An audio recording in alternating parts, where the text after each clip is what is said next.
Salut tout le monde, cette semaine je suis Florent, je vous parle des choses importantes à savoir avant d'acheter votre Tesla Model 3 SR+.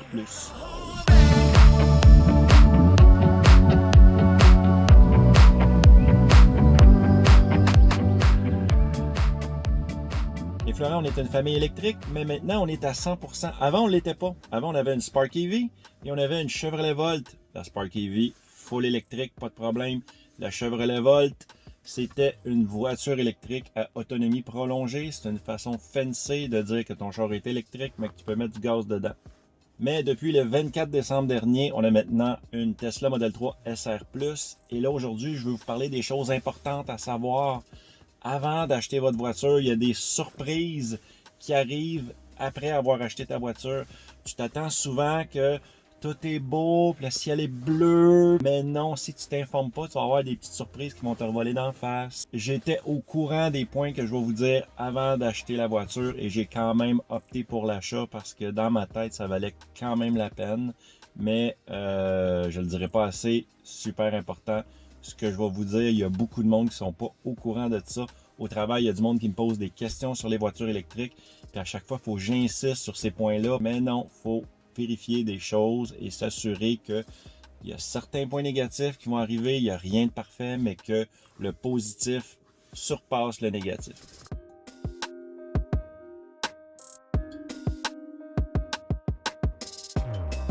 Acheter une voiture neuve, c'est une grosse dépense qui amène un certain stress dans ta vie.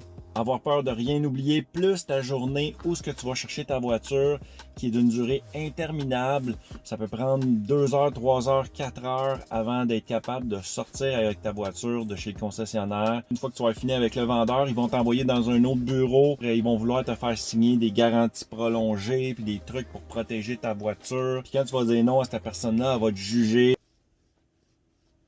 Mais le point positif d'acheter chez un concessionnaire, c'est que souvent, le tout est clé en main. Quand j'ai acheté ma voiture chez Tesla, c'est pas un vendeur, c'est plus un représentant. C'est une façon fancy de dire vendeur, mais c'est quand même juste un représentant parce que la personne est juste là pour te guider. Parce que tu n'as pas à négocier de prix. Le prix présenté par Tesla, c'est le prix qu'ils vont te vendre la voiture. Ils vont pas te rajouter des changements d'huile ou un set de pneus d'hiver. C'est simple. Donc, tu n'as pas de pression comme telle, c'est plus simple, mais en même temps, tu as moins de négociation aussi. Ça dépend de quel genre de personne que tu es. Moi, personnellement, négocier, là, je suis zéro open bar. Si vous l'êtes, quand vous allez aller chez Tesla, c'est plate pour vous, mais il n'y a rien à négocier.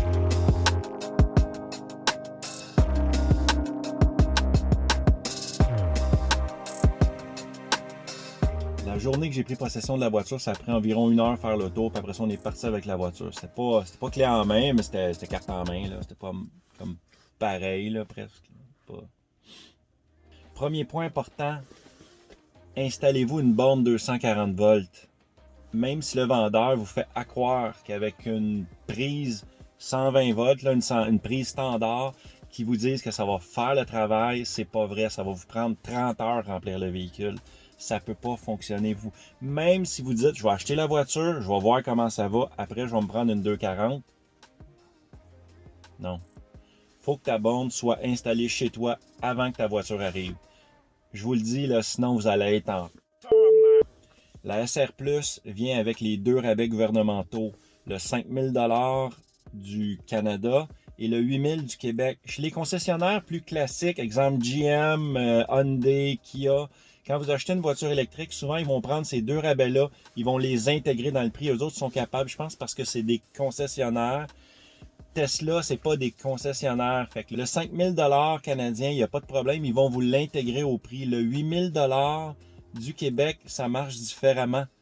Faites attention pour vous faire avoir. Le 8 000 $, il faut l'avancer vous-même. Exemple, sur votre carte de crédit, vous allez mettre 8 000 $ de dépôt sur la voiture. Et le gouvernement du Québec, par la suite, va vous envoyer un chèque de 8 000 $.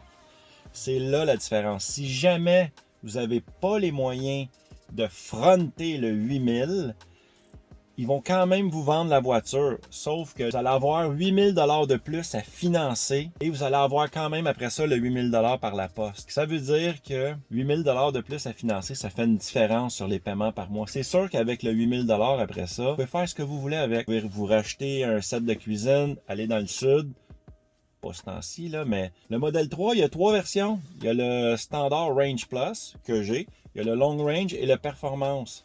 Le Long Range et le Performance vient avec des tapis. Le SR Plus, il vient pas de tapis. Moi, j'ai acheté des tapis 4 saisons, ça a coûté 200 $. Fait que ça, il faut y penser. Moi, j'ai reçu ma voiture le 24 décembre, il neigeait, il faisait froid. Ça me tentait pas de mettre mes bottes pleines de neige sur les tapis de base du véhicule. Je suis arrivé chez le concessionnaire avec mes nouveaux tapis. J'avoue que ça fait bizarre d'apporter tes tapis chez le concessionnaire quand tu pars avec une voiture neuve. Autre chose importante à vérifier, c'est la voiture vient de Californie et tu peux pas négocier et dire « Ah, ben moi j'aimerais ça avoir des pneus d'hiver. » Non, ça marche pas de même chez Tesla. Chez Tesla, ta voiture est livrée avec des pneus 4 saisons. Je crois que normalement, le service Tesla, parce qu'ils ont un service de réparation, un service pour vos voitures, je pense que normalement, sont capables de faire installer vos pneus que vous achetez chez eux avant la livraison. Là, présentement, on était en COVID, on était pratiquement en quarantaine. Ils ne pouvaient pas me les installer. Fait qu'il a fallu que j'attende 2-3 jours pour faire installer mes pneus d'hiver. Je ne sais pas si vous le savez, là, mais avec des pneus 4 saisons au Québec quand il neige, là, pas cool. Les voitures Tesla sont reconnues pour avoir une peinture de qualité très moyenne. Puis si on ne fait pas attention à notre voiture, surtout au Québec avec les abrasifs qu'ils mettent sur les routes en hiver, votre voiture va rouiller rapidement. C'est pour ça que ça m'a été recommandé, c'est pas obligatoire, mais ça m'a été fortement recommandé d'installer un PPF sur ma voiture pour protéger les bas de caisse, puis d'installer de bons garde-boue pour l'hiver. Autour du 28-29 décembre à peu près, il a fait très froid. Même pas très froid, il faisait peut-être moins 12, moins 10, moins 12, mais ça a été assez suffisant pour geler mes poignées de porte. Toutes mes poignées de porte étaient gelées. Il a fallu que je donne des coups ces portes pour déprendre la poignée. Puis après ça, j'ai été lire sur une page Facebook de discussion de Tesla Model 3 Québec qu'il fallait acheter un silicone, un genre de silicone en jet pour puis enduire les poignées, le tour des portes pour pas que tes portes gèlent. Je l'ai appris à mes dépens. C'est ce produit-là que j'ai acheté, ça va super bien. J'ai installé ça, puis à cette heure, mes poignées ne gèlent plus. C'était bien simple, mais ça reste comme un char de princesse un peu. Tu sais, faut y faire attention. Quand c'est le temps de faire changer tes pneus, que tu les fasses toi-même ou que tu vas au garage, il faut que tu fournisses des adaptateurs. Ça s'appelle des adaptateurs Jack Lift Pad. OK? En dessous de ta voiture, où il y a les points d'ancrage importants pour soulever ta voiture, Tesla a fait comme des petits trous. Mais il faut que tu achètes des genres de POC. Ça a l'air d'une POC avec une petite tétine que tu vas rentrer là-dedans. Le garagiste va rentrer ça là-dedans pour que le mec il soulève la voiture, ça n'endommage pas ta carrosserie. Ça vaut, t'en as à peu près dans tous les prix, là, t'en as, ça peut varier, mettons, le paquet de 4, entre 25 $ jusqu'à 50 $. Il y a différents modèles. Moi, j'en ai trouvé sur Amazon, ça valait 25 $. Ils ont fait le travail, mais il faut que tu arrives avec tes petites POC au garage pour qu'ils te changent tes pneus. Si vous aimez ce que vous regardez présentement, profitez-en donc pour mettre un petit pouce dans les airs et vous abonner à la chaîne si ce n'est pas déjà fait. Si vous avez des commentaires ou des questions sur ma Model 3 ou Tesla en général, juste mettre ça dans la petite boîte juste en bas ici. Ça va me faire plaisir de répondre dans une prochaine vidéo. Une fois que vous avez acheté votre petit kit de base que je viens de mentionner juste avant, c'est bien important de ne pas tomber dans la spirale Amazon. Parce que là, vous allez vous mettre à acheter des petits gugus pour pimper votre Tesla, mais qui ne sont pas nécessaires. Parlant de trucs un peu inutiles que j'ai achetés, mais je me suis aperçu par la suite que c'était essentiel.